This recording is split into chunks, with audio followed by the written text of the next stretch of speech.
大家知道一个标准的 MATX 的主板原生能接几块机械硬盘吗？那么金水最近收到了一块可以说是专门为家庭服务器和 DIY NAS 而生的主板，可以外接12个机械硬盘，2个2210长度的全尺寸的 NVMe， 2个 PCIe X16， 2个 PCIe X4， 3个 2.5G 网口，其中还有一个支持英特尔的 vPro 远程管理。最好的地方呢，就是它可以支持英特尔的12、13、14代的 CPU。那接下来呢，我们就一起来了解一下这块 DOTX 的 TIG-NAS Pro 1版。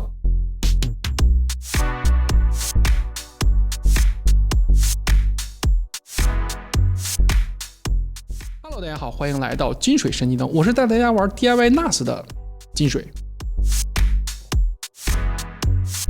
好，首先我们来看一下这块主板的尺寸。TIG-NAS Pro 呢，这块是244×244的 MATX 规格 ，PCB 呢是高密度8层电路板，那通体呢是磨砂黑的颜色。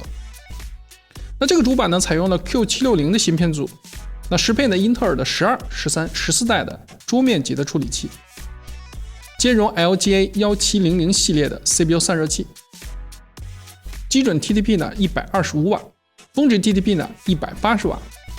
8+1+1 项的供电，理论上呢可以最大支持到14代的 i9， 那也就是不带 K 的 CPU 呢基本都是可以的。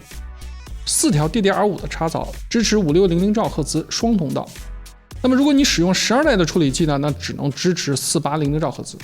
单条内存最大容量呢96G， 那2条最大呢192G。它的存储规格是我目前见过民用级主板里面最豪华的，3个8643接口。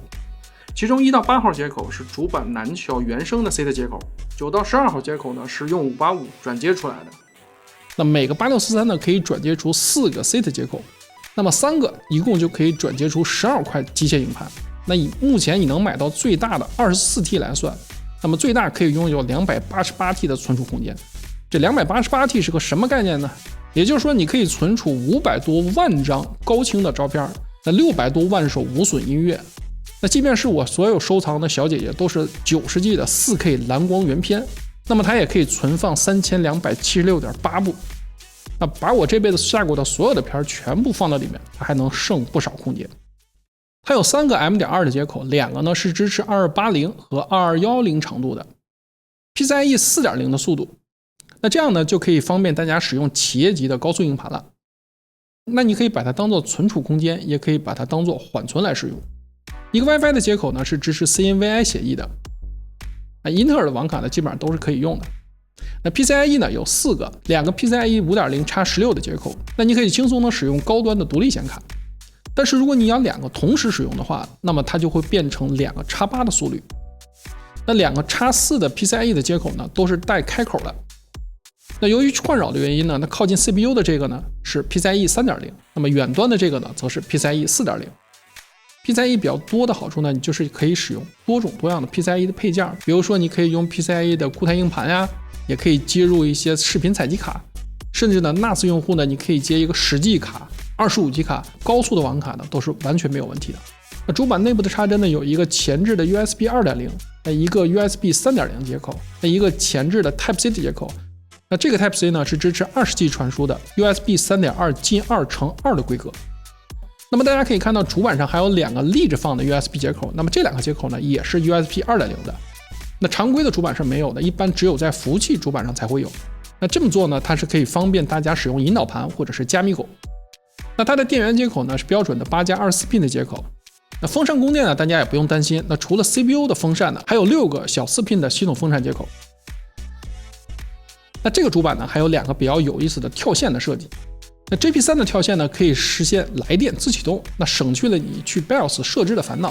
那 GP2 的跳线呢，它可以用于 VGA 的7片或者是6片，那专门为 vPro 设计的。那这样呢，大家就可以在不连接显示器的时候呢，远程使用 vPro 了。好，主板内部的就说的差不多了，那咱们看一下背部的 I/O 接口，一个极为先进的 VGA 接口，一个 COM 口，一个 HDMI 2.0， 一个 DP 1.4。最高支持 4K 60P 的输出，一个 BIOS 的复位键，一个20G 的 Type-C 口，2个 USB 2.0， 4个 USB 3.0 和2个 3.5 毫米的音频接口。3个 2.5G 的 RJ45 接口，那么有2个呢是 i226V 的，那另外一个呢是 i226V LM。那这个网口呢是支持英特尔的 V Pro 远程管理的。那配合我们的跳线呢，你就可以非常方便的实现远程调试 BIOS 呀、安装操作系统呀等等等等。在这里需要注意的是呢，如果你想用这个 V Pro 的功能呢，需要你上12代的 i5 以上的 CPU， 那么这样呢才可以支持。那比如说12500、12500T 或者是13500等等等等。那么此外呢，使用 V Pro 的时候呢，要至少外接一个显示器才行。配合 JPR 呢，就可以开启我们的 VGA 诱骗，那你就不用外接显示器也可以使用 V Pro 功能了。好，简单总结一下，标准的 M-ATX 的主板支持英特尔12、13代的桌面级的 CPU，5600兆赫兹的 DDR5 的内存，单条最大 96G， 那2个 PCIe 5.0 x 16， 2个 PCIe x 4。3个863的接口最大可以扩展12个 SATA 接口，也就是说你可以接12个机械硬盘。2个 4.0 的 NVMe 支持2280和22110的程度。内置数线诊断卡，方便快速定位故障点。自带2个创新跳件，方便设置来电自启和 VGA 诱骗。3个 2.5G 的网卡，支持链路聚合和 SMB 3.0 多通道。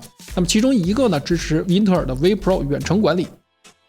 一个 CNVI 协议的 WiFi 的接口，5个 USB 2.0， 4个 USB 3.0， 2个20G 的 USB 3.2进2×2， 那3个显示接口，一个 COM 口，2个音频接口。说实话呢，这个是我见过接口最为丰富的民用级主板了。